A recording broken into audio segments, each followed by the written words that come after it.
सीलदह station से रात 9:30 बजे की आखिरी ट्रेन सीटी बजाकर चल पड़ी। अमित दौड़ते हुए ट्रेन के दरवाजे को पकड़कर आगे बढ़ा। तभी किसी ने हाथ बढ़ाया और अमित ने वह हाथ पकड़कर ट्रेन में चढ़ गया। अंदर जाकर उसने देखा कि डिब्बा बिल्कुल खाली है, लेकिन जिस आदमी ने उसे ऊपर चढ़ने में मदद की थी उसने काले चादर से अपना चेहरा ढक रखा था। अमित जाकर उस आदमी के सामने वाली सीट पर बैठ गया। इस इलाके में जिस हिसाब से ठंड पड़ रही है उसमें इतनी रात को कोई बाहर नहीं निकलेगा, ये स्वाभाविक है। इसलिए ट्रेन इतनी खाली क्यों है, ऐसी बेतुकी बात दिमाग में आना अनुचित है। क्या कहते हैं साहब? चादर ओढ़े वह अजनबी धीमी आवाज में बोला, हाँ, वो तुमने सही कहा, पर इतनी रात को तुम ही क्यों अचानक इस ट्रेन में चढ़ने लगे? क्या सर्दी की गहरी रात में शौक से ट्रेन की सवारी कर रहे हो? आपसे और क्या कहूँ अपनी दुख भरी कहानी। आज रात को ही मेरे दादाजी का देहांत हो गया। आज शुक्रवार है, बहुत अच्छा दिन है, इसलिए जितनी भी रात हो जाए आज रात को ही मामा लोग दादाजी का अंतिम संस्कार करेंगे। कल शनिवार पड़ रहा है, मृतदेह को घर में रख देने से बहुत दोष लगेगा, इसलिए जितनी भी रात हो अंतिम संस्कार आज ही संपन्न होगा। इसीलिए तो इतनी रात को ट्रेन से नामखाना में मेरे मामा के घर जा रहा हूँ। स्टेशन पर उतरकर गाड़ी मिल जाए तो अच्छा है, नहीं तो पैदल ही शमशान चला जाऊंगा। सब कुछ सुनकर वह चादर ओढ़ा हुआ आदमी कुछ गंभीर स्वर में कह उठा, दादाजी मर गए, इसलिए आज इतनी ठंड वाली रात में भी जल्दी जल्दी मामा के घर भागे जा रहे हो। मगर 2 साल तक इतना विनती करने के बाद भी दादाजी को एक बार देखने का समय नहीं मिला। यही है तुम्हारी लापरवाही। 2 साल से दादाजी मुझसे मिलना चाहते थे, मगर मैं तरह तरह के कामों के दबाव में मामा के घर जा नहीं पाया। मगर ये बात उस अजनबी आदमी को कैसे पता चली? आश्चर्य। फिर अमित ने उसके सामने बैठे आदमी से गंभीर होकर पूछा, हाँ, बहुत दिनों से दादाजी मुझसे मिलना चाह रहे थे, मगर किसी भी तरह से समय निकालकर मामा के घर आ नहीं पाया। ये बात सच है, लेकिन साहब आपने ये सब बातें कहाँ से जानी? हाँ, जानता हूँ, मैं ये सब बातें जानता हूँ, क्योंकि ये सब बातें तुम्हारे दादाजी ने ही मुझे बताई थी। मैं तुम्हारे दादाजी का दोस्त हूँ। हम एक साथ कोलकाता में फलों का व्यापार करते थे। लगभग 2 महीने पहले तुम्हारे दादाजी से मिलने गया था, तब ये सब बातें प्रहलाद ने मुझे सुनाई थी। चलो आज मैं भी तुम्हारे साथ जा रहा हूँ। तुम्हारे दादाजी के अंतिम संस्कार में मैं भी उपस्थित रहूँगा। उन बातों को सुनकर अमित को कुछ भी विश्वास नहीं हुआ।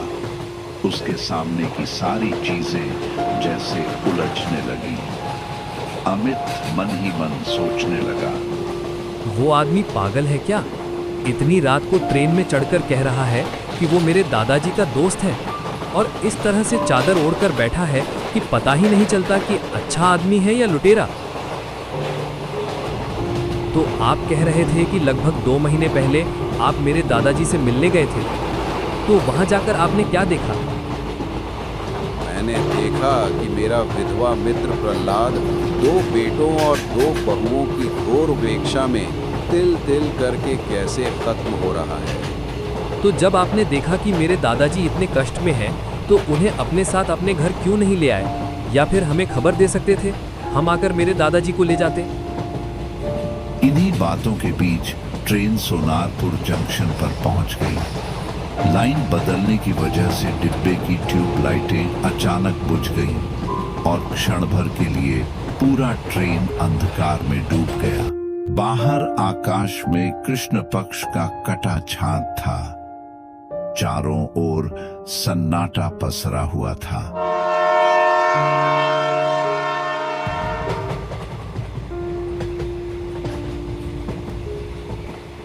तभी अचानक अमित की जेब में रखा मोबाइल बज उठा। अमित ने फोन उठाकर कहा, हाँ मामा बोलो। फोन के उस पार से बड़े मामा की आवाज आई। अरे बेटा तू कहाँ है? ये नाम खाना वाली ट्रेन मिल गई थी क्या? हाँ मामा, ट्रेन मिल गई है। मैं अभी सोनारपुर में हूँ। तुम चिंता मत करो, मैं ठीक पहुँच जाऊँगा। थोड़ी देर पहले डिब्बे की बत्तियां फिर से जल उठी और उसी रोशनी में अमित की नजर अपने पैरों की ओर गई। उसने देखा कि फर्श पर चारों तरफ लाल लाल खून फैल रहा है और वह खून सामने बैठे उस आदमी के पैरों से टपक रहा है। ये क्या? यहाँ तो खून, ये कैसे आया?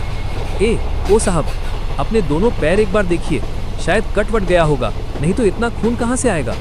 लेकिन अमित की बातों पर वह आदमी कोई ध्यान नहीं दे रहा था। शायद बड़बड़ाते बड़बड़ाते चादर ओढ़कर सो गया था। ये सोचते सोचते अमित ने झुककर उसके पैरों की चादर हटाई और देखा उसके दोनों पैर उल्टे हैं, यानी एड़ियां आगे की तरफ और उंगलियां पीछे की तरफ। ऐसा दृश्य देखकर अमित की आंखें फटी की फटी रह गई। उसे अचानक बचपन की बातें याद आने लगी। बचपन में उसने ऐसे कितने किस्से सुने थे कि भूतों के पैर उल्टे होते हैं। ये सब देखकर उसका सिर भारी हो गया।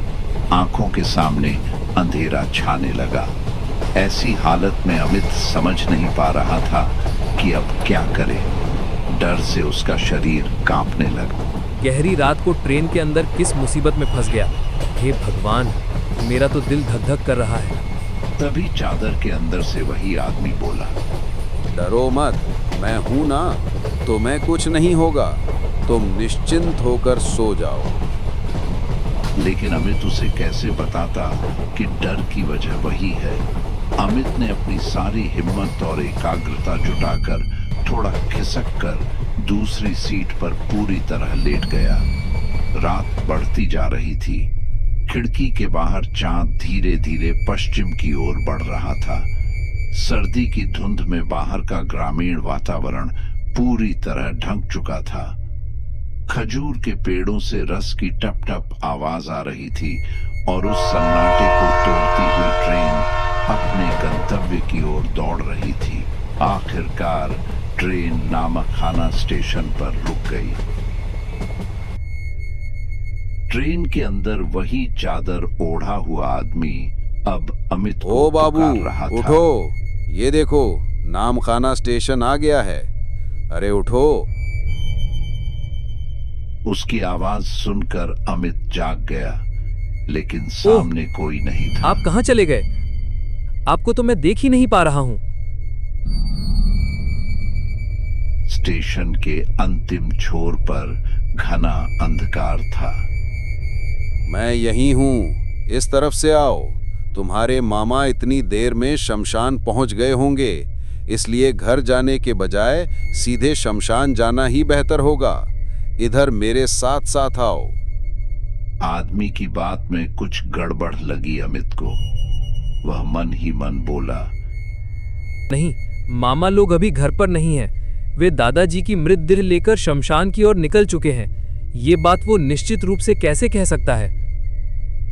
तभी अंधेरे से वही आदमी बोला, क्या इतना सोच रहे हो?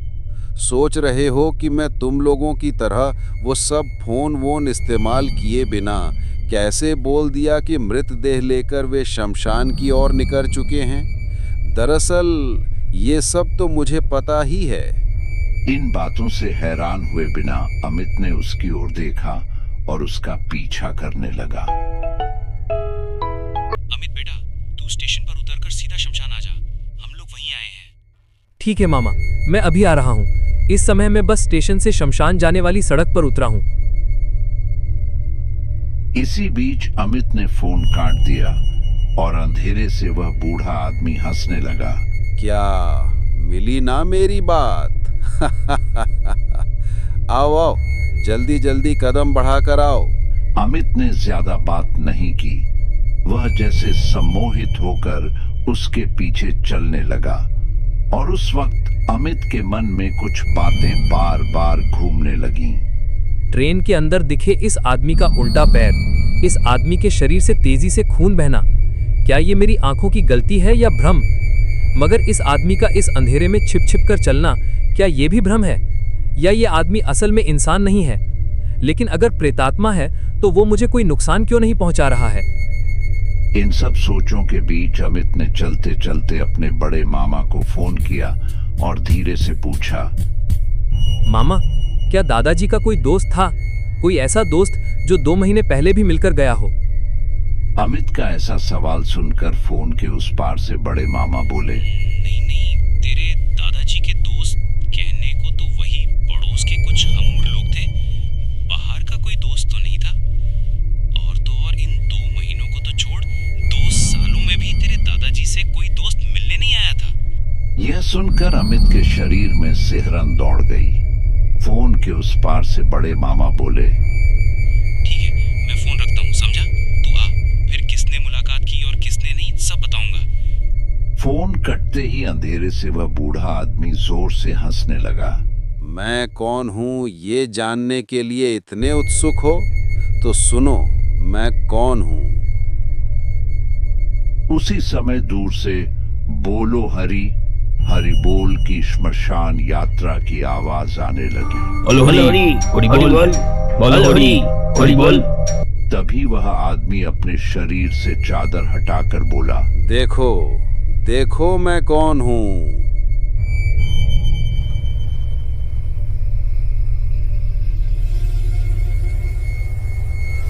अमित ने देखा कि अंधेरे में एक उज्जवल प्रकाश खड़ा है। वह उसके दादा प्रहलाद थे। उनके शरीर से वह रोशनी निकल रही थी। दूर से अब भी हरिनाम संकीर्तन की ध्वनि सुनाई दे रही थी। इतनी रात को तू ठीक से आ पाएगा या नहीं, इसीलिए मेरी मृत्यु के बाद भी मेरी आत्मा शरीर छोड़कर तुझे आगे तक लाने के लिए निकल आई थी। सामने ही शमशान है, तू आ गया है। जा, आखिरी बार मेरा मुंह तो कम से कम देख ले, और थोड़ी देर बाद ही तो तेरा बड़ा मामा मेरे मुंह को आग देगा, तब तो आखिरी दर्शन भी नहीं हो पाएगा। जा, जल्दी जा, जाकर आखिरी दर्शन कर ले, मैं चला। यह कहकर वह प्रकाश रूप शरीर धीरे धीरे अंधेरे में विलीन हो गया। सब कुछ समझते ही अमित वहां से भाग खड़ा हुआ, सीधे श्मशान घाट से बाहर।